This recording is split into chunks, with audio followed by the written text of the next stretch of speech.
eu estou terminando também a pós-graduação, a especialização em comunicação e oratória.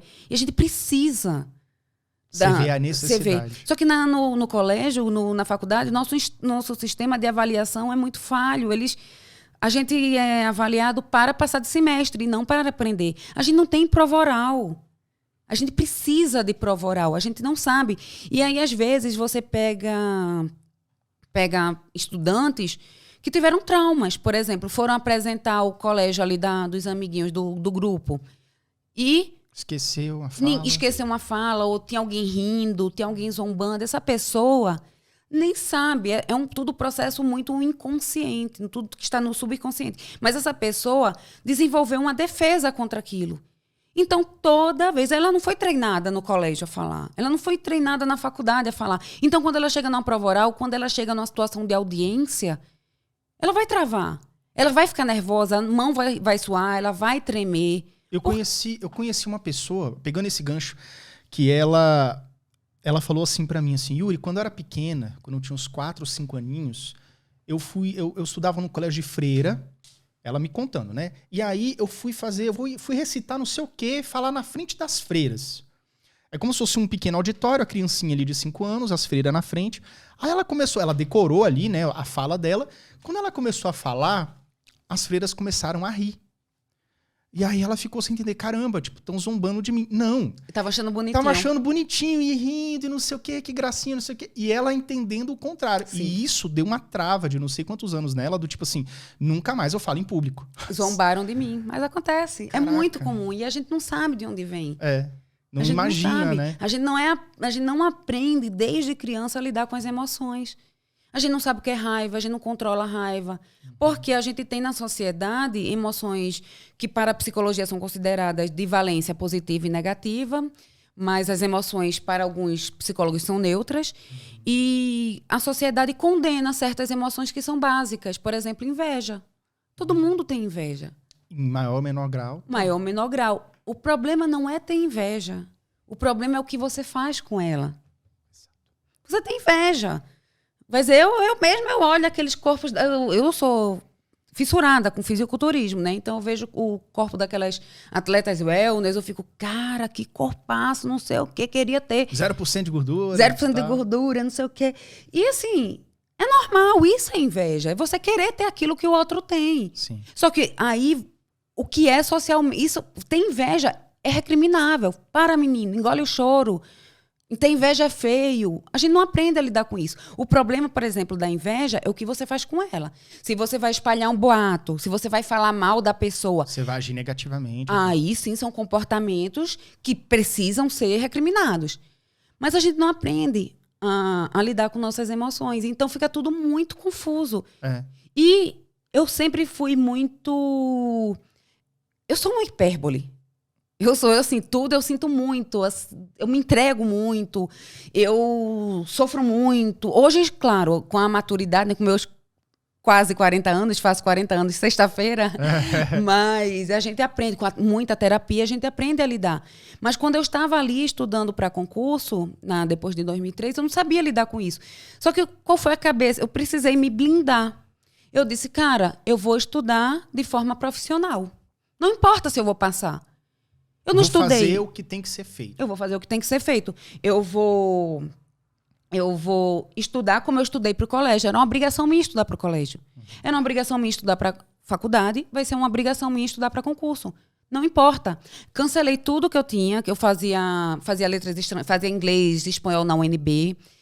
Coisa que você acha que estava dispersando ali no momento. Não estava dispersando, que eram para mim importantes no momento. Mas é que eu tive que cortar quando eu comecei a estudar, porque eu precisava daquele tempo disponível, eu precisava da manhã disponível para estudar. Então, eu joguei a academia para a noite. E aquelas manhãs seriam para o meu estudo para concurso. Se eu ia passar ou não, eu ia avaliar depois. E os concursos que iam aparecendo, eu não encarava como uma oportunidade única da minha vida. As pessoas não são ensinadas a ter paciência. Elas querem hoje, elas têm tudo muito rápido. Eu acredito que você em menor grau, mas a gente é da época em que não existia internet. Não. Tinha que esperar a noite para entrar, o pulso único. Pulso único, depois da meia-noite. Ou final de semana. Se você entra antes, aí a conta de telefone é lá. Cara, a conta de telefone chegava a dar R$300. Sim. Na década de 90, dá uns 3 milhões de reais hoje, sim, tá? Na conversão. Sim. Então, cara, era sinistro. Fora que ocupava a linha telefônica, a gente não tinha celular. Então, assim, não podia ocupar a linha telefônica. Então, assim, a gente tinha que esperar para consultar. Era Barça. Era enciclopédia. Era enciclopédia. Você tinha que pegar o livro, procurar ali. Então, a gente tinha mais... Nossa geração tem a tendência última, né? a esperar. Mas as outras gerações não têm, porque elas têm tudo ali num clique. Se a internet está lenta, elas já ficam irritadas.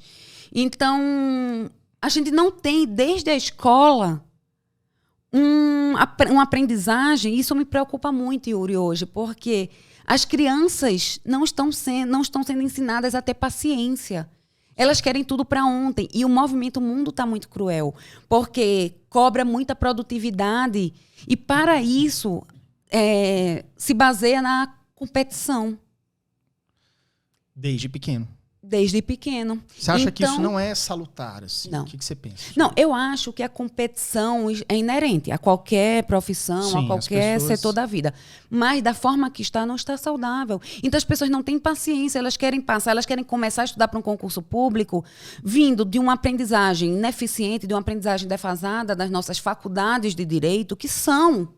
Isso não é culpa do professor, é culpa do sistema. Você vê que as faculdades de direito estão atrasadas em muita coisa, né? Você não tem prática. A prática é... Olha, eu falo por mim. A prática, para mim, é tudo. Eu acho que quem tem TDAH, pelo menos a boa parte das pessoas, não aprende com teoria, porque nós temos uma grande dificuldade com teoria. Eu, por exemplo, não tenho saco nenhum de ver teoria. Eu gosto de ir para a prática. Quer aprender a fazer alguma coisa? Vou lá e faço. Por exemplo, sem brincadeira, eu criei isso, você estava comentando antes do podcast. Caramba, você criou isso aqui, né? O podcast e tal, investiu pesado. E aí, você se preparou? Se você me perguntasse isso, eu falei, cara, não. Eu falei assim, primeiro eu vou montar, depois eu vou entender como é que é isso. Porque eu funciono assim. Se eu fosse estudar, não, beleza, então eu vou olhar no YouTube, como criar um podcast. Como não sei o quê, como escolher. Meu amigo, eu fui falando assim, eu liguei para um amigo meu que já tinha montado. Cara, e aí, qual a câmera que eu escolho? Qual não sei o quê? Ah, tá, beleza, a mesa tem... Quantos metros tem sua mesa? Beleza. Fui fazendo, cara. Porque eu acho que as coisas só saem saem do papel, pelo menos para quem tem TDAH, se tu mete a mão na massa. Sim. Se você ficar na teoria, você fica na teoria para sempre. Yuri, não é uma questão TDAH. Sim. É uma questão da aprendizagem. Nosso cérebro não tem facilidade com conceitos abstratos. Como é que a informação, e aí voltando lá para frente, lá para o início da nossa conversa, como é que a informação, qual é a porta de entrada da informação no nosso cérebro? Os sentidos. Visão, audição, tato, olfato, paladar. Olfato, inclusive, é um dos sentidos mais fortes. Tanto é que, às vezes, você sente um cheiro que você não sente há décadas e você lembra da sua infância. Lembra de uma situação, casa da avó. Pô, tem cheiro de casa da avó. Naftalina. É verdade. O olfato é o nosso sentido mais forte. E a gente não tem facilidade para conceitos não tangíveis. Nosso cérebro precisa buscar algo tangível para fazer a associação, a correlação necessária para que você processe ali na memória de trabalho, entenda. E, a partir daí, essa informação vai... A gente trabalha com essa divisão da memória, mas nosso cérebro não tem gavetas. A memória sai daqui, vem para cá. É tudo por estímulos elétricos e, quando faz os exames no eletroencefalograma e na ressonância, toda a área do cérebro é incentivada. Algumas informações, principalmente ligadas às emoções, mais na frente, no neocórtex. Mas é preciso. A gente não é ensinado junto com a prática.